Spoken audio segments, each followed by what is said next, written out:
Hello, my wonderful viewers, and welcome to another episode of Betty Adams Overanalyzes. Today we're going to take a fully spoilerly look at Season 1, Episode 1 of Transformers Earthspark, the latest iteration of the Transformers franchise. There will be a very, very short spoiler-free section, and then we will get right into the spoilers. Now, I already did a full spoiler-free video of my thoughts on the general aspects of the episode 1 and 2, the joint pilot episode, which is a very common thing in Transformers. Frequently, the first episode is twice the length of the other episodes, so they have the space to breathe and introduce everyone, which they do. So, I enjoyed this. This children's show gripped me enough so that I sat down and I watched it all the way through. That's saying something. Not everything in the Transformers franchise has been able to do that for me. I did enjoy it. I did not get the same really exciting level of enjoyment out of it as I did out of Transformers Prime. But again, like I said, I finished it. There are a few elements that I'm really happy about. A few elements that I accept as common limitations of a children's show. And then there are a few elements that I'm deeply concerned about on a storytelling level because it looks like the authors have bit off a philosophically complex issue here, and I'm really worried that they won't be able to stick the landing on such a complex philosophical issue. So, the good, the bad, the complicated. And I'm going to break it down into basically those three aspects. So, that is it for the spoiler-free section. I'm about to get into all sorts of spoilers, so if you don't want any spoilers for the first 2 episodes of Transformers Earthspark, click away now, hit the like and subscribe button, and go check out a copy of my book at the links below the video. Humans are weird. Alrighty. So, this is a Transformers franchise. Optimus is in it, Bumblebee is in it, Megatron is in it. The big three are there. There are children for there are human children for kid appeal. Then there are some other situations that we need to consider. Alrighty, so the good. Like I said, this is a good show. It gripped me. I sat down, I watched a 44-minute episode from start to finish. Now, I didn't watch it all the way through consecutively. When I am really enjoying a show, a science fiction show, I gotta get up and pace off my adrenaline. There were at least 3 points where I got up and paced around the room, not because I was getting bored, because I was getting too excited and needed to burn off some adrenaline. The artwork is good. Now, I really appreciate the artwork. The base, there is one oddity. I enjoyed it, but it was definitely an oddity that made me sit back, pulled me out of the story, pulled me out of my suspension of disbelief, and made me think, well, that's cool, but why'd they do that? And that is not always a good thing. For a pilot episode, it's not really a problem, but if they continue to do things like that, breaking immersion in the story is not a good thing in general. Not when you do it too many times. But for the artwork, the background style is a very well done mid-quality CGI, but the blasts from the Transformers energy weapons, at least at the moment when they impact their target, the art style seems to switch to what is at the very least an imitation of 2D cell animation, the kind of you would have seen back in the original G1. And this is consistent and distinct, so it is clearly a distinctive, deliberate art choice that they lean into. Not a mistake, not an error. Not a limitation of the technology either. And it creates a very pretty effect. It's a nice contrast with the background animation, and it illustrates what target is being hit. And so I don't say there's anything wrong with it, but the distinct difference did break my immersion in the story as I analyzed it.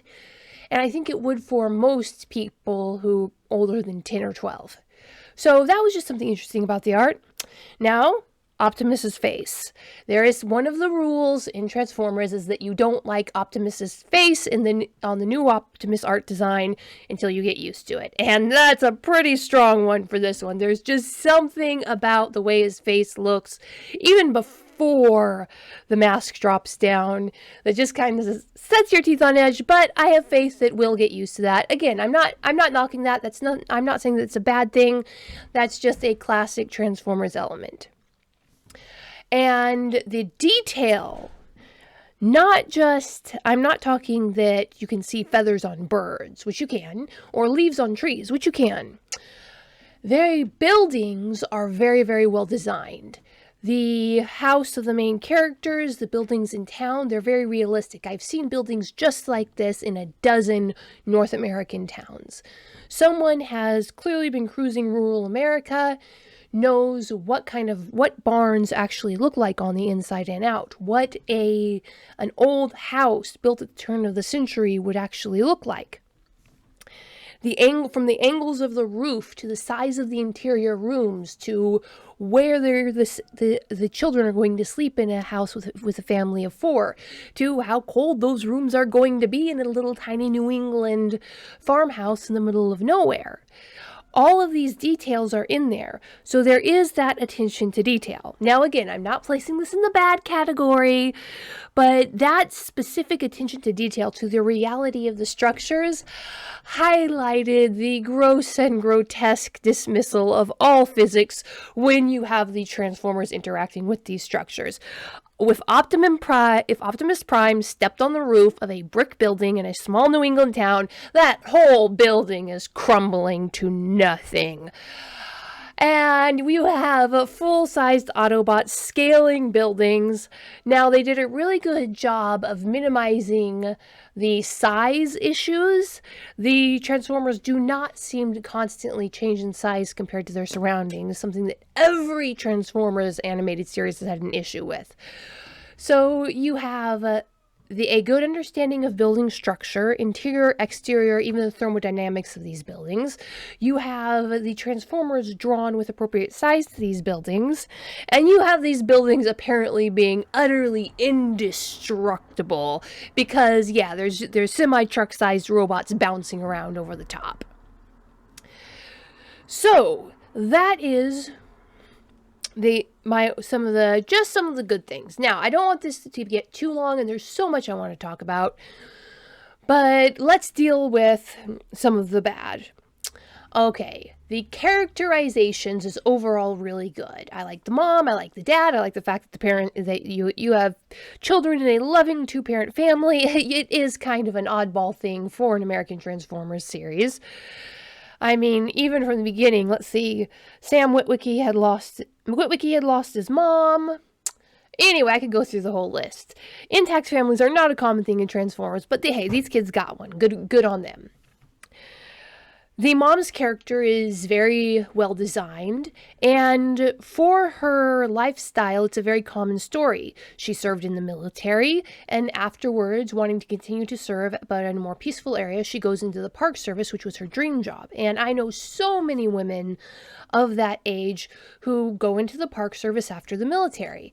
It's just a very common career path. Now, there aren't that many of them, of us really. I never served in the military, but I was a parkie for several years. But she is solidly, that character is very realistic. The father, too, is very realistic. I know highly intelligent academic men who are otakus just like that. I mean, he's realistic, but they really did overplay their hand with him. And I think I know where the creators were going with the father. Mr. Malto is the representation of the fandom for both the writers and those of us who are watching it. This is them saying, hey, we know that you're our audience. We know that we've got as many middle-aged people watching this show as we do children. You're either watching it with your children or we're watching it on your own. We still love you. We're not going to try to push you away. So I really respect the fact that they're acknowledging the part of the audience that they're acknowledging the past. They're not mocking it, but they did overplay it. And they overplayed the exuberance of that character. And it makes me uneasy about the writing quality. It's, in my mind, that speaks to a bit of inexperience on the creators, at least when it comes to dialogue and writing character behavior. So that would be my primary concern. The other primary issue where I said, okay, this is questionable writing, the maturity level of the children. Those kids are both, especially the boy, is too much of an old soul for his age. For most of the time, they have the appropriate level of maturity, but there are distinct moments throughout the episodes where they act with a level of competency and intelligence that is adult. I'm not saying the kids can't be brilliant and have these, they're very logical little creatures often, but this was writing children behaving as adults, not writing a very clever child. And again, it was only in moments. So there are these flashes of lower levels of competence in the general level of the writing overall that did stick out to me.